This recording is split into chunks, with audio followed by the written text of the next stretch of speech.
অনেকেই কমেন্ট করেছে যে আমার প্রচণ্ড কোমরে ব্যথা, তাদের জন্য আজকের ভিডিওটা। প্রত্যেকটা ব্যায়াম যদি ভালো করে করো তোমাদের কোমরে ব্যথা 15 দিনে ঠিক হবে একদম। মানে আমি বলে দিচ্ছি যে, কিন্তু করতে হবে, প্রত্যেক দিন করতে হবে। পারলে সকালে বিকালে দুবেলা করবে। আর খুব আস্তে ধীরে এই ব্যায়ামগুলো করতে হবে। প্রথমে ডান পা তুলে, মানে এক হাত উঁচু ডান পা তুলে 30 সেকেন্ড হোল্ড করবে। তারপর বাঁ পা তুলে হোল্ড করবে। তারপর দুটো পা একসঙ্গে তুলবে, পায়ের পাতা টান টান করার চেষ্টা করবে। করে আর দেখো এখানে অনেকেরই হাঁটু হয়তো একটু ভাঁজ হয়ে রয়েছে, চেষ্টা করবে হাঁটুও পুরো টান টান করতে, পুরো বডি যেন টান থাকে। এইগুলো কোমরের জন্য খুব ভালো, মানে করে দেখো তোমরা, অবশ্যই ফল ভালো পাবে। তারপর দুটো পা আস্তে আস্তে যতটা পারবে তুলবে, নামাবে, কিন্তু মেঝে টাচ হওয়ার আগেই আবার তুলে নেবে। এইটা আবার কোমরের জন্য যেমন ভালো, সেরকম করলে পেটও কমতে সাহায্য করে।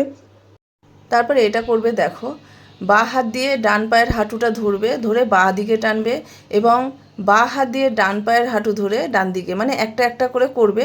করে যেদিকে পাটা নেবে তার উল্টো দিকে মুখটা নেবে, নিয়ে এটা করো। আর এটা শুধু মানে যাদের প্রচণ্ড কোমরের ব্যথা, কোমরের সমস্যা আছে, তারাও করবে, খুব ভালো উপকার পাবে। অনেকেরই হয়তো সমস্যা হবে, যাদের একটু বয়স সমস্যা হবে, আস্তে আস্তে করুন, খুব ভালো। আর এটা হচ্ছে পা ভাঁজ করে গোড়ালি টাচ করে পা দিয়ে, মানে হাত দিয়ে গোড়ালিটাকে ধরতে হবে, ধরে কোমরটাকে হালকা যতটা পারবেন তুলবেন, চেষ্টা করবেন একদম কাঁধ পর্যন্ত তোলার, যাতে কাঁধটা শুধু মাটিতে টাচ থাকে, সেরকম চেষ্টা করবেন। তারপর যে যতটা পারবে ততটাই করবেন। এটা সেতু বন্ধন, এটা কোমরের জন্য খুব ভালো। আর তারপর ওইটাই একই সেম করবেন, গোড়ালিতে হাত দিয়ে মানে রেখে দিয়ে, আর কোমরটাকে আস্তে আস্তে তুলতে হবে, আস্তে আস্তে নামাতে হবে, কোনো ঝাটকা দিয়ে না, কোনো রকম তাড়াহুড়ো না করে আস্তে আস্তে করতে হবে। আর তারপর দেখো, এটা যেরকম হাঁটু ধরেছিলে সেরকম পা ডান হাত দিয়ে বাঁ পা ধরে সাইডে বাঁ দিকে ফেলতে হবে, চেষ্টা করতে হবে। এগুলো আস্তে আস্তে একদিনে হবে না, কিন্তু আস্তে আস্তে করতে হবে, যতটা যায় কোমরটা চেষ্টা করতে হবে সোজা রাখার, কিন্তু যে যেরকম পারবে এরকম আস্তে আস্তে করবে।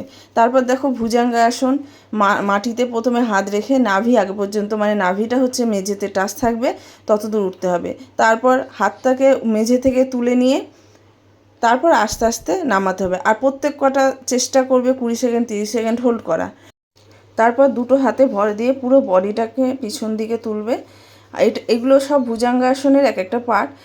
আর এই ভুজঙ্গাসনের প্রত্যেক কটা পার্টগুলো যাদের থাইরয়েড আছে তাদেরও থাইরয়েডও কমে যায়, আর কোমরের ব্যথার জন্য খুব ভালো। তোমরা বাড়িতে করো, অবশ্যই ভালো ফল পাবে।